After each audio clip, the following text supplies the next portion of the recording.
Bien, aquí podríamos ver a Darth Vader ahí, todo guapo ahí, Colibrí Gamer.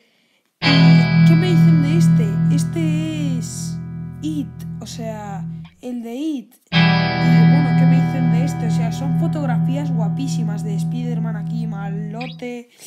Y de este, bueno, este está mal enfocado.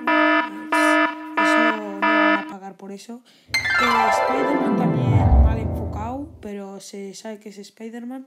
Por favor, bueno, este está bien enfocado Robin. Y la verdad es que Robin me gusta bastante. Aquí está Thor. Bueno, ¿qué podríamos decir de Thor? El destructor. Y aquí está Thanos. O sea, flipar con Thanos y con Fortnite. Lo pillas, bueno. También aquí está Flash de dos maneras. Aquí está Deadpool. Se ve. Bueno.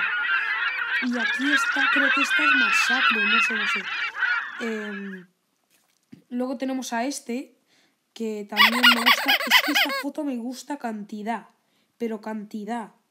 Y tenemos a estos ahí bastante guapos. Así que nada, pues aquí está Spider-Man. Y así es como acaba Colibrí Gamer.